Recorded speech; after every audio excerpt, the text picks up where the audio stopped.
Hey yo, hey everyone, Andrew here, bringing you another video, and today we're going to be talking about the brand spanking new suit for Batman coming out in issue 100.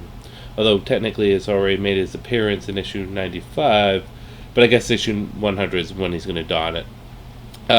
This was actually not going to be the video I was going to post this week. I had another video planned, which I'll talk to you about in just a minute. But this is kind of hot off the presses, for the lack of a better term, and something I definitely want to just give my quick thoughts on.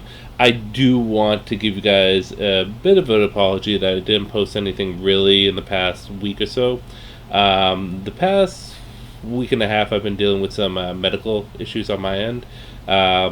Stuff that were questionably serious, and with everything going on with COVID and me being laid off, not having medical insurance is making things even more difficult. So I've had a bit of issues come up.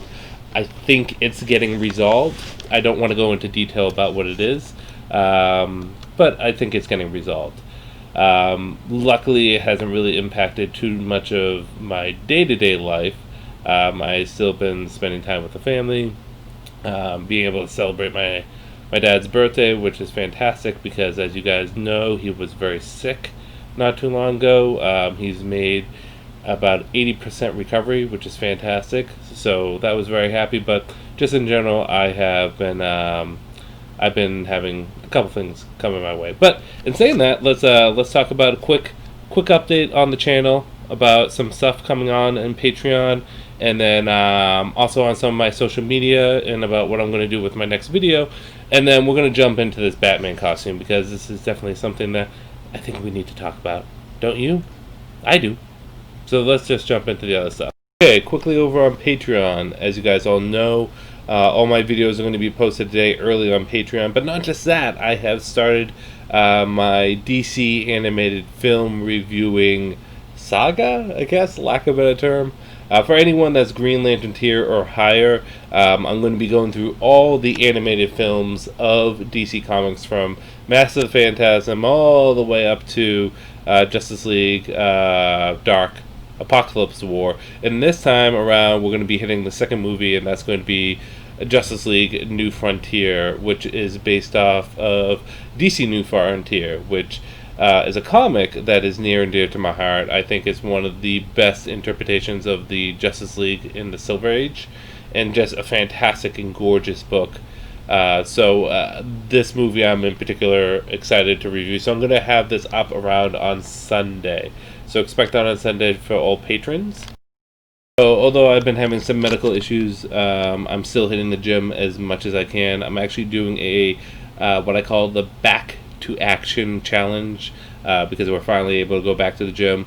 And basically on my Instagram and Facebook, I've been posting 5 days of the week, Monday through Friday, and just doing updates, and it's accountability, and just feeling good about myself. And I think this would be something really fun that we could all do together. So if you want to do it and you want to post your pictures, that'd be fantastic. But that's what I've been doing over on the Instagram, the Back to Action challenge, I guess I call it. I actually had another video planned for this week, and I posted up on Twitter basically what you guys think Batman's best Robin was, not only as a partner but also as a solo character. And there were 4 votes, and unanimously everyone picked Dick Grayson.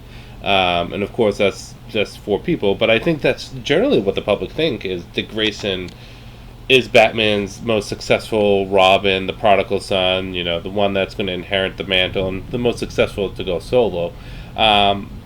So instead of doing a video that I originally intended, which was to compare all the Robins together, which I might still do in the future, instead I think I'm going to do something different. Of these 4 Robins I have up here, there's one in particular that I think has been grossly misused and really hasn't been getting the treatment he deserves by DC Comics in the past couple years. And that's part on DC's fault, but part on his. That's Tim Drake.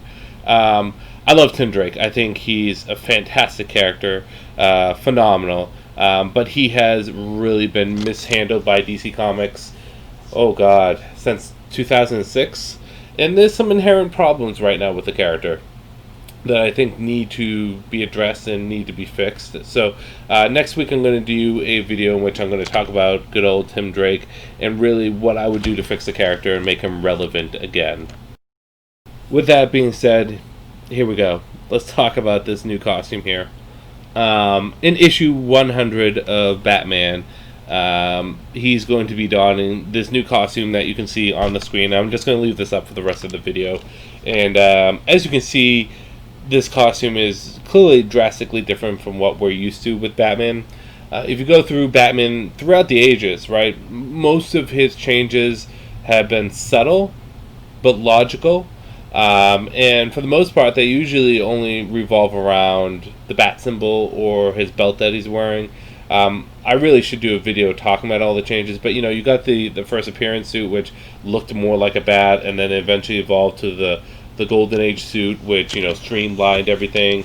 Then you got the Silver Age suit, which was really the Bronze Age suit too, the classic detective look with the yellow oval, and then that would transition over to the suit of the 90s, which was all black and had the oval, no underwear, and then transitioned over to what is been retroactively called the Hush suit, which is the black bat symbol, the pouches, and really became kind of the standard for what Batman would look until the New 52, where we had, before the New 52, you had the Batman Inc. look, then you had the New 52 look, which is basically just underwear-less Batman, and then the Rebirth suit, which is my least favorite of the suits, mostly because I don't like where the cape parts.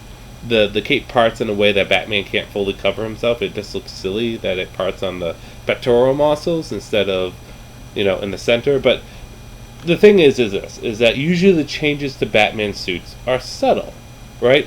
When he has a drastic change, like the Nightfall suit, or if he has mission-specific suits, like his Arctic suit, or his, in Hush he had that, that aerial jumping suit, or the Justice Buster armor, or the Hellbat suit. We can go through all of them, but I mean, how many people have had action figures of Batman that's had like stupid ass different suits, right? The gold Batman suit that had the Crime Buster capture the Riddler with it. These were all temporary suits, and I'm not talking about the toys, right? I'm just throwing that out there as a joke. These were all temporary suits. They're mission specific, but that's really going to be the thing that comes down to this suit right here. Me liking this suit is going to come down on whether or not it's A, going to be the status quo and the permanent choice for at least a year, 2 years, 3 years, 4 years, right? Or if this is just a one-off thing that's supposed to be for, 10 issues or 11 issues. And I think that's going to be the difference maker. Because here's the thing, it's not a bad-looking suit. Batman, and ready? I'm going to make a Beast Wars reference. Batman looks like he's become trans metal, right? He's very shiny. He's very chromy. Like, pit my ride here, Batman. You look like you've been really touched up in this armor. But here's the thing: it does not invoke Batman. It's not inherently a bad-looking armor. It looks pretty badass. I hope we get a figure of it so I can add it to my exuberant collection of Batman, which I don't have any room for. But it is not completely Batman. Why? What is Batman? He's essentially a ninja dressed up like Dracula, right? He's a creature of the night. He's a dark detective. He hides in the shadows. This screams, look at me. Like, I can't see him being stealthy with this. Like, I'm sure they could probably work, but, like, it's obnoxiously loud. So if it's a temporary look, right? If Batman's only going to have it for a short amount of time, then shit, let's go with it. 10 issues, I can do that. 20 maybe, right? But this being the status quo Batman across the board, ooh, Poppy, I don't know if I like that. I really don't think that would be a good idea. But, I mean, as you can see, it's not a bad looking design. I think I would have liked a little bit more of that chrome blue that's on the arms and legs to be in the chest area, or to get rid of the chrome in the shoulders and on the knees and just have it be the boots and the gauntlets. I think actually that might have been a better look. And then I can't really tell if that's gray or purple. I think it's gray that's on the inside of the cape. But yeah, like I said, it's not a bad looking suit.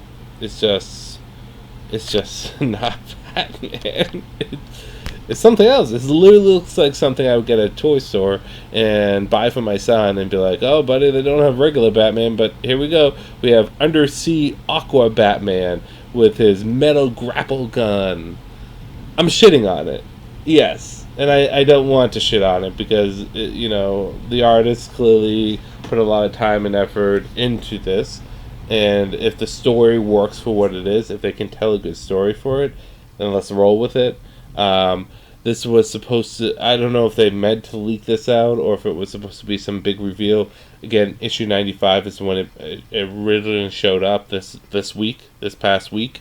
Batman was fighting Punchline, got poisoned, and during that time he saw the suit just appear out of nowhere. Some people also are saying that this is a suit that's supposed to tie back to Alfred in some kind of way. There's a lot of theory crafting that Alfred may come back, but I don't know. We'll see. If I was to bring Alfred back, I'd bring him back as the outsider, and then have that his way of being resurrected, because it kind of makes sense, and then just turn him normal after that. But, I mean, that's my general thoughts on this costume. If this is permanent, I don't like it. If it's for a couple issues, if it's for a couple story arcs, I'm cool with it, because it does look kind of badass. I hope I do get a figure out of it, but, I mean, again, that's the big difference maker. So, real question is, with you guys, what do you think? Do you like it or do you hate it? And yeah, that's about all I have to say. I'm going to end this video here. And this is Andrew saying, peace out for now.